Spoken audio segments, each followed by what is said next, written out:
हमारी मांगे जायज है, वो भाषा को एक शेड्यूल में शामिल करना होगा, वो भाषा को एक शेड्यूल में शामिल करना होगा। हमारी मांगे जायज है।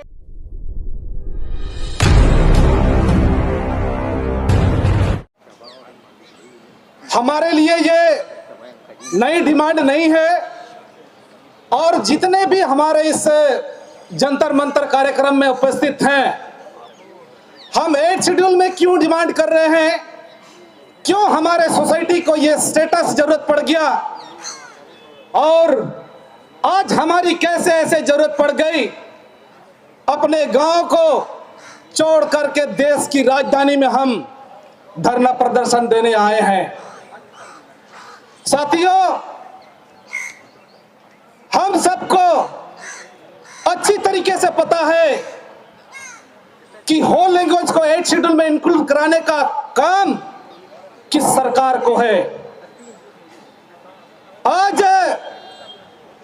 अपनी मांग के साथ पूरे समाज के लोग जब देश में एकत्रित होते हैं कि हमारे सोसाइटी के लोगों को, सरकार को यह पता चलना चाहिए कि क्या ऐसे जरूरत पड़ गई है कि हो समाज के लोगों को हमेशा जो है ना ऐसे रास्ते में बैठना पड़ेगा, जंतर मंतर पे उनको भूखे रहना पड़ेगा। एक दिन जो है ना, साल के एक दिन में यहाँ आकर के जो सरकार के द्वारा काम नहीं किया जा रहा है उस सरकार की ओर से काम किया जाए, उसकी ध्यान को आकर्षित कराने के लिए इस मंच में हम सब उपस्थित होते हैं। हम सबको मालूम है हो भाषा को 8 शेड्यूल में इंक्लूड कराने के लिए क्या डॉक्यूमेंटेशन है, क्या क्या हम लोगों का प्रोसेस हो चुका है, वर्तमान गवर्नमेंट ऑफ इंडिया को किस दिशा में लेके जाने का जरूरत है। हमारे होल लैंग्वेज को 8 शेड्यूल में इंक्लूड कराने का मामला हो, चाहे उसको जो है हमारे नेशनल लेवल पे आइडेंटिटी देना हो, इस विषयों पर गवर्नमेंट को अच्छी तरीके से पता है। पता रहने के बावजूद भी हो समाज के लोगों को यदि हर साल धरना प्रदर्शन करने आएंगे, हर साल हम लोग लेटर देकर चला जाएंगे और हर साल थोड़ी सी मीडिया में, यूट्यूब में हमारे लिए समाचार बनेगी, उससे हमारे सोसाइटी को क्या फायदा होगा, उससे हमारे पॉलिटिक्स में क्या इन्फ्लुएंस होगा, क्या उससे हमारे गवर्नमेंट जो है ना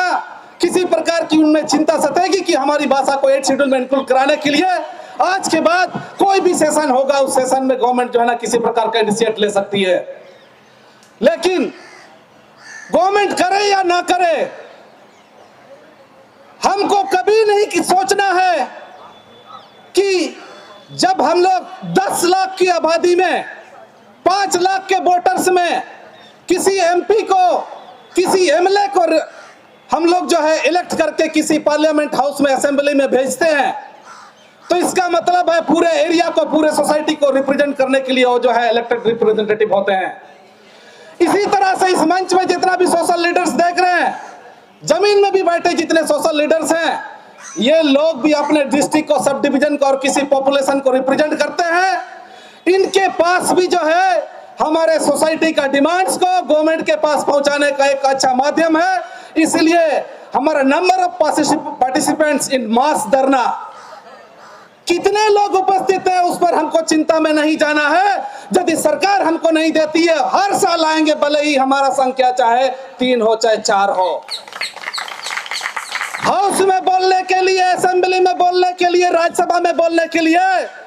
हमारे 40 लाख का पॉपुलेशन का जरूरत नहीं है,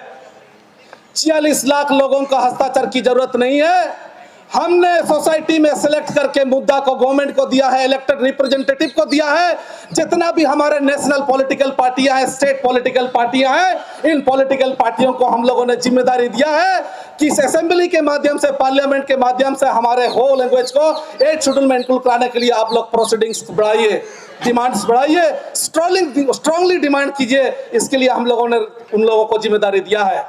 लेकिन आपको यह समझना है, जब 92वां अमेंडमेंट में संताली लैंग्वेज को, बोडो लैंग्वेज को इंक्लूड कर दिया गया, हम तो रोड में बैठ सकते हैं, आप इकोनॉमिक ब्लॉक करेंगे, आप रेल रोक देंगे। जब रेल रोकोगे ऐसा धरना प्रदर्शन होगा। यहाँ देख ही रहे हैं सीबीआई के लोग, सीआईडी के लोग या कोई भी गवर्नमेंट की ओर से मजिस्ट्रेट बहाल कर दिया जाता है। मजिस्ट्रेट तब बहाल कर देते हैं तो हमारे जो डिमांड्स लेटर है वो लेके जाते हैं। यही हालात होता है हम लोगों को। जितना भी हम लोगों ने धरना प्रदर्शन दिया, जितना भी हम लोगों ने इकोनॉमिक ब्लॉक की, जितना भी हम लोगों ने रेल रोका, वहां मजिस्ट्रेट बहाल होते हैं या गवर्नमेंट की ओर से कोई भी सुबॉर्डिनेट ऑफिसर होते हैं, उनको जो है अपॉइंट करके उनके माध्यम से हमारा एप्लीकेशन को कलेक्ट करके रख दिया जाता है। आज तक हम लोग समझ नहीं पाया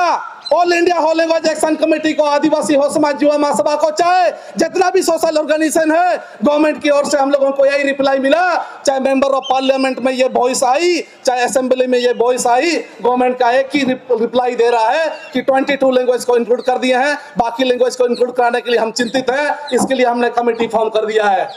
एक ही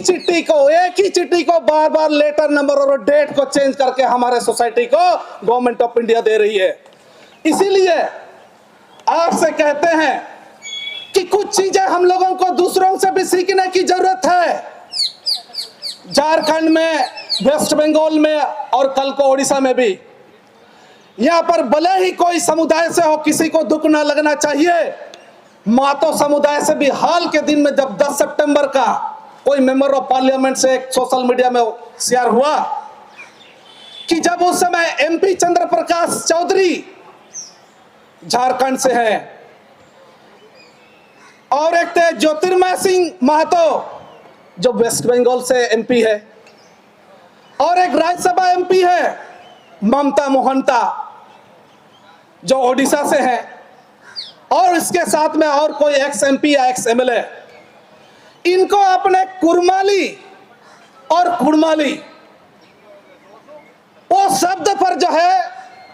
4-5 स्टेट, कम से कम 3 स्टेट के एमपी जो है रजिस्ट्रार ऑफ सेंसस के पास आए कि कुड़माली या कुड़माली ये क्या होना चाहिए, ये संशोधन के लिए रजिस्ट्रार के पास बात रखा। कौन लोग? मेंबर ऑफ पार्लियामेंट के लोग, मेंबर ऑफ राज्यसभा के लोग। हम आप यहां पर चिल्ला सकते हैं, अच्छे स्पीच दे सकते हैं, लेटर को अच्छा ड्राफ्ट कर सकते हैं, अच्छे ड्रेस पहन सकते हैं, अच्छा फोटो खिंचवा सकते हैं, अच्छा वीडियो हो सकता है, आपके लिए नेशनल मीडिया में अच्छा सा न्यूज आ सकता है, लेकिन आपके पास होगा तो पार्लियामेंट्री प्रोसीड्यूर के द्वारा ही होगा। इसलिए पार्लियामेंट्री प्रोसीड्यूर के लिए हमारे सोसाइटी के पास चुनौती है। यदि इस साल का एमपी ने भी होल लैंग्वेज को 8 शेड्यूल में इंक्लूड करने के लिए डिमांड रखा, लास्ट सेशन का एमपी ने भी अगर 8 शेड्यूल के लिए डिमांड रखा, उसके पहले के एमपी ने भी 8 शेड्यूल के लिए डिमांड रखा, ओडिशा के एमपी ने भी 8 शेड्यूल के लिए डिमांड रखा, गवर्नमेंट का उस पर क्या स्टेप हुआ? कोई भी गवर्नमेंट की ओर से ऐसा कंस्ट्रक्टिव डिसीजन अब तक इस लैंग्वेज को लेकर हो नहीं पाया। तो आपके पास जो चुनौती है, इस भीड़ को जानकारी देना चाहते हैं, वो है आने वाले दिन में भी हो सकता है भाषा के लिए 8 शेड्यूल के लिए डिमांड तो कर देगा, लेकिन जैसा कुड़मी समाज से आपने देखा किसी लैंग्वेज के लिए रजिस्ट्रार जनरल के पास 3-4 एमपी गए, आज हमारा सोसाइटी के लिए किसी का मजबूर जरूर हो सकता है कि आपका भाषा को 8 शेड्यूल में इंक्लूड कराने के लिए उठा सकता है, लेकिन उतना जितना जरूरी आप समझते हैं, जितना आप दिल से ले रहे हैं, जितना आपने उड़ीसा से, झारखंड से, वेस्ट बंगाल से, आसाम से, नई दिल्ली से, महाराष्ट्र से, जिस भूखे नंगे, जिस बिना पैसे का, जिस मुश्किल से ट्रेन में आपको जो है सीट नहीं मिला, वैसे जितना लगाव और प्यार के साथ आप आते हैं, वैसा किसी दूसरे एमपी को जो ना हो सकता है कि लगाव और प्यार नहीं हो सकता। इसीलिए सुंदरगढ़ जिले से जो हमारे हो सोसाइटी के लोग आए हैं, मयूरभंज जिला से जो हमारे हो सोसाइटी के लोग आए हैं, इसीलिए केंगर जिला से जो हमारे हो सोसाइटी के लोग आए हैं, और चाईबासा जैसा कोल्हान या सिंहभूम जगह से जो हमारे हो सोसाइटी के लोग आए हैं, आपकी लैंग्वेज को 8 शेड्यूल में इंक्लूड कराने के लिए पार्लियामेंट्री प्रोसीडिंग्स एंड डिमांड्स आपके सोसाइटी के एमपी ही अच्छी तरीके से कर सकते हैं। इसलिए आपको मैं कहना चाहता हूं, उन महतों से भी सीख लीजिए, उन गैर आदिवासी से भी सीख लीजिए, जहां अपने लैंग्वेज की बात है, कल्चर की बात है, रिलीजन की बात है, आपके सोसाइटी का किसी भी प्रकार का एंशिएंट लैंग्वेज एंड कल्चर का स्टेटस और आइडेंटिटी की बात है, वो भी नेशनल लेवल में, कम से कम हमारे सोसाइटी को उसके बारे में सोचना पड़ेगा। हो सके कि अभी 92वां अमेंडमेंट हुआ, लेटेस्ट अमेंडमेंट जो है ना 106 या 104 का हुआ है, जो last time member of parliament में और असेंबली में जो है ना फीमेल कैंडिडेट को भी जो है ना 50% का रिजर्वेशन मिलना चाहिए। इस संबंध में जो है ना गवर्नमेंट ने इस प्रकार का बिल को अमेंडमेंट करके बिल को पेश करने का प्रयास किया। तो मैं आपको कहना चाहता हूं, जब 2/3 मेजोरिटी की बात होगी, जहां हमारा 543 पूरे देश में एमपी है और 245 जो हमारा राज्यसभा के सदस्य हैं, इसमें से 2/3 मेजोरिटी जहां लोग रूलिंग में है और जहां लोग ऑपोजिशन में है, जो लोग नेशनल पॉलिटिक्स में है, जो लोग स्टेट पॉलिटिक्स में है, आपको समझना पड़ेगा कि जब कुर्मी समुदाय के लोग कुछ एमपी आपका जेडीयू से थे, कुछ एमपी बीजेपी से थे, कुछ एमपी आपके आजसू से थे और कुछ जो है एक्स एमपी या एमएलए अनदर पॉलिटिकल पार्टियां से भी जो है ना उनका लॉन्ग एसोसिएशन है। उसके बावजूद देश को इन्होंने ये बताने का प्रयास किया, जब समाज के लिए किसी प्रकार का कलेक्टिव डिमांड की बात है तो कलेक्टिव डिमांड के लिए आपको एक ही चीज हो सकता है कि आपके सोसाइटी के अंदर में जो पॉपुलेशन को आप रिप्रेजेंट कर रहे हैं, चाहे झारखंड की बात हो, उड़ीसा की बात हो, वेस्ट बंगाल की बात हो, भले असम के लोगों को हो ट्राइब के रूप में आज तक स्टेटस और नोटिफाई जो है ना उनको हो ट्राइब का जो स्टेटस नहीं मिला है, ये कोई बात नहीं। लेकिन आपकी जिम्मेदारी है, जहां आप जमीन में बैठे हैं, आपकी जिम्मेदारी है कि जहां आप मंच में बैठे हैं, आपकी जिम्मेदारी है जो आप रोड में खड़े हैं, आपका जिम्मेदारी है यहाँ के बाद जाने के बाद 8 शेड्यूल में होल लैंग्वेज को कैसे इंक्लूड किया जा सकता है, किस डिपार्टमेंट का काम है और इसका पार्लियामेंट्री प्रोसीडिंग्स क्या है, किस प्रकार के हमको उसमें जो पॉलिटिकल मेजोरिटी की बात हो तो उसमें हमको किस किस पार्टी के लोग, हमारे किस किस कैंडिडेट, किस किस जो इलेक्टेड रिप्रेजेंटेटिव है वो लोग हमारे होल लैंग्वेज को एंटरटेन कर सकते हैं। तो ये जिम्मेदारी हमारा और आपका है। इस जिम्मेदारी को आप लेकर के गांव में चले, जिला में चले, सब डिस्ट्रिक्ट में चले कि कोशिश करना पड़ेगा आपको कि जब यहाँ पर जितना चाहे लक्ष्मण गिलवाते, चाहे प्रदीप बलमुचु थे, चाहे गीता कोड़ाती, चाहे जोबा मांझी थे, चाहे उड़ीसा से जो भी लोगों का नाम हम ले पा रहे हैं, जितने सांसदों ने हो भाषा को 8 शेड्यूल में इंक्लूड कराने के लिए डिमांड रखा, तो उस 543 में से कितने संसद में जो है ना कितने लोगों ने उसको मदद किया। हर सोसाइटी के लोगों का हर डिमांड्स का, चाहे वो एक सिंपल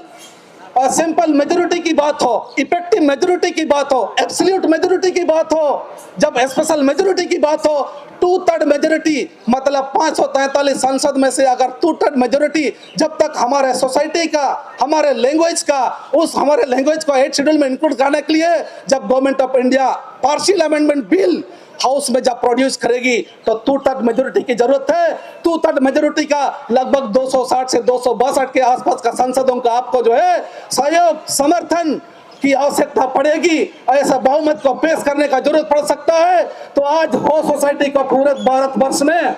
सोशली पॉलिटिकली आपको ये अवेयर होना पड़ेगा। जितना भारतीय जनता पार्टी में, जितना कांग्रेस में, जितना रीजनल पॉलिटिक्स पार्टी में हमारे हो सोसाइटी के लोग क्षेत्रीय पार्टी के रूप में भी अगर कर रहे हैं, आपके अंदर में इस पार्लियामेंट्री प्रोसीड्यूर का, आपके अंदर में इस राजनीतिक चेतना जब तक नहीं जगेगी तब तक मोदी सरकार जैसे गवर्नमेंट ऑफ इंडिया को हमारी भाषा को शामिल करे या नहीं शामिल करे कोई फर्क नहीं पड़ रहा है। आज वही समस्या हो समाज झेल रही है। तो इसलिए नेशन वाइड जब हमारे इस जगह से, स्टेज से डिमांड हो रहा है हो लैंग्वेज को 8 शेड्यूल में इंक्लूड कराने के लिए, पूरे देश में झारखंड का हमारे हो समाज के लोग, ओडिशा का हमारा हो समाज के लोग, वेस्ट बंगाल का हमारा हो समाज के लोग, असम का हमारा हो समाज के लोग, यूपी का, चाहे अन्य अन्य जगहों में किसी भी संख्या में जब हम रहते हैं तो हमारी जिम्मेदारी बनती है कि उस भाषा को 8 शेड्यूल में इंक्लूड कराने के लिए हमको अपने सोसाइटी में पॉलिटिकल स्ट्रेंथन, जहां हमारे राजनीतिक शक्ति का जरूरत है, इस राजनीतिक शक्ति के लिए हमको और आपको जागना पड़ेगा। नहीं तो है कि हमको इसको जगाने में अपने समाज के लोगों में जितना भरोसा हम लोगों को है उतने किसी दूसरे समाज के लोगों के पास हम लोगों का भरोसा नहीं है। तो इसीलिए आपके पास जो ये चुनौतियां हैं कि आज भी जिस डिमांड को हम लोग देने जा रहे हैं, उस डिमांड के लिए हो सके प्रेसिडेंट के यहाँ से, हो सके प्राइम मिनिस्टर के यहाँ से, हमारे लैंग्वेज को 8 शेड्यूल में इंक्लूड कराने के लिए हो सकता है वही चिट्ठी फिर से हम लोग को दे देगा जो लास्ट बार जो चिट्ठी हम लोग को दिया है। तो इस तरह की परेशानी और चुनौती हमारे समाज के अंदर में है। ये चुनौतियों को हम लोग कैसे पार कर सकेंगे? ये चुनौतियों को पार करना ही हमारे लिए सबसे बड़ी सफलता होगी। इसलिए इस चुनौती को पार करना हमारे लिए आसान राह नहीं है। इतने सारे लोगों को कॉन्स्टिट्यूशनली, सोशली, पॉलिटिकली, ये सारे लोगों को हम लोग एक साथ समझा नहीं सकते हैं, लेकिन इस प्रकार का धरना प्रदर्शन के माध्यम से, कल जैसा सेमिनार जो होगा वैसा कार्यक्रम के माध्यम से, या हमारा हो लैंग्वेज को 8 शेड्यूल में इंक्लूड कराने का मामला, जिसके इसके पहले जितने भी लैंग्वेज का डिमांड्स आया है, ऐसे ऐसे डिमांड्स में जो गवर्नमेंट ने इनिशिएटिव लिया है, जो हमारे लिए कॉन्स्टिट्यूशनली प्रोविजन है, ऐसे प्रोविजन के थ्रू हमारे हो लैंग्वेज को 8 शेड्यूल में शामिल कराने का ये डिमांड्स और ये अवेयरनेस, और ये प्रत्येक डिस्ट्रिक्ट को अपने डिस्ट्रिक्ट के हिसाब से है। ये तो मतलब क्लियर होना पड़ेगा कि हमारा सोसाइटी के लिए ये जो चैलेंजेस है, इस चैलेंजेस को जो है ना मिलकर के ही हम लोग को खत्म करना पड़ेगा। इंतहागांडो मिसी को कुछ दो कटाई ने कि सभी बातों को स्टेज के माध्यम से शेयर नहीं किया जा सकता। इसीलिए हमेशा जब सोसाइटी का जब डिमांड की बात होती है तो पार्टी पॉलिटिक्स में लोग एक दूसरे को नीचे दिखाने का हम लोग प्रयास करते हैं। ये नेशनल लेवल के स्टेज के माध्यम से पूरे हो सोसाइटी को अपील करते हैं कि आपको कभी भी जो है ना लैंग्वेज की बात हो, कल्चर की बात हो, आइडेंटिटी की बात हो, जहाँ कलेक्टिवली डिमांड हो रहा है, उस कलेक्टिवली डिमांड में जो है कभी भी आपको जो है ना पार्टी पॉलिटिक्स जैसे चीजों में एक दूसरे को नीचे ना दिखाएं। जैसे अदर कम्युनिटी के लोगों ने एक साथ जुड़ करके जो है सरकार को के पास डिमांड रखने का प्रयास किया, एक साथ 3-4 एमपी के लोग जो है ना, एमपी लोग जो है ना एक मीडिया को एड्रेस करने का प्रयास किया, हाउस में बात रखने का प्रयास किया। चाहे जिस प्रकार से जो है हमारे हो लैंग्वेज के लिए यदि 8 शेड्यूल में इंक्लूड करने का मामला पार्लियामेंट्री प्रोसीड्यूर के तहत अगर यदि ये नहीं ला सकते हैं तो प्राइवेट बिल को यदि मान लिया प्रोड्यूस करने का मामला हो, चाहे आपका बीजेपी का सांसद हो, चाहे आपका कांग्रेस का सांसद हो, उसमें कितने एमपी आपकी भाषा को 8 शेड्यूल में इंक्लूड कराने के लिए जब प्राइवेट बिल प्रोड्यूस होगा, 10 होगा, 12 होगा, 15 होगा, 20 होगा, कितने सांसद जो है ना आपकी भाषा के लिए इंटरटेन करेंगे? तो ऐसी ऐसी समस्या है। इस समस्याओं के साथ हम लोग झेल रहे हैं। इस समस्या को समझने का मतलब यही होता है कि हम लोग किसी ना किसी प्रोग्राम के माध्यम से अपने सोसाइटी के लोगों को इसका इंफॉर्मेशन और अवेयरनेस हमारे सोसाइटी में जाए। पहले जैसे ही हमारे सोसाइटी में ये अवेयरनेस फैलेगी, निश्चित रूप से कल के दिन में ये सामाजिक और राजनीतिक रूप से हमारे हो भाषा के लिए एक मुद्दा बनेगा, और कल के दिन में राष्ट्रीय स्तर पर हमारी हो भाषा को 8वीं अनुसूची में शामिल कराने के लिए जो है ये एकदम आपके पास राजनीतिक मुद्दा बन जाएगी। इसीलिए अब समय को आगे का कार्यक्रम को देखते हुए मेरी भी प्रश्न होगी कि गवर्नमेंट ऑफ इंडिया जो मोदी की सरकार चल रही है, आज प्रधानमंत्री, गृह मंत्री, राष्ट्रपति से हमारा डेलीगेशन बहुत बार मिल चुका। आपने सीताकांत महापात्रा कमेटी 2003 में बनाया, आपने पौवा कमेटी 1996 में आपने फॉर्म किया, इसको आपने जिम्मेदारी दे दी। ये जिम्मेदारी देने के बाद कितना बार इस लैंग्वेज को 8 शेड्यूल में इंक्लूड कराने के लिए ना आपने मीटिंग की, ना कोई प्रोसीडिंग्स किया, और ना तो जो ऑफिशियल लैंग्वेज डिपार्टमेंट और जो पार्लियामेंट्री कमेटी है जिसमें होम मिनिस्टर ही उसका चेयरपर्सन है, और होम मिनिस्टर जब चेयरपर्सन है तो 20 जन जो आपके मेंबर ऑफ पार्लियामेंट से है, बाकी 10 जो है आपका राज्यसभा से है। इन लोगों में भी इस लैंग्वेज को 8 शेड्यूल में इंक्लूड करने के लिए ना आपने मीटिंग की, ना कोई चिट्ठी दिया, और आज तक भी जो है ना इसके पहले राइट टू इंफॉर्मेशन 2005 के तहत हम लोगों ने गवर्नमेंट से ये इंफॉर्मेशन कलेक्ट करने का प्रयास किया। जो राइट टू इंफॉर्मेशन का चिट्ठी भी हम लोगों ने रजिस्ट्री डाक में डाला तो उसका जवाब भी है जो आज तक हम लोग को मिल नहीं सका। इसलिए अब मोदी सरकार हमारी इस भाषा के लिए जितनी चिंतित नहीं है, वो हमारे भाषा के लिए गैर जिम्मेदार है। ऐसी भारत सरकार को इस मंच के माध्यम से हम चुनौती देना चाहते हैं। आज जनसंख्या के आधार पर, आज हमारे समाज में राजनीतिक दल नहीं है इसके आधार पर, और हमारे समाज के लोगों में राष्ट्रीय स्तर, क्षेत्रीय स्तर का राजनीतिक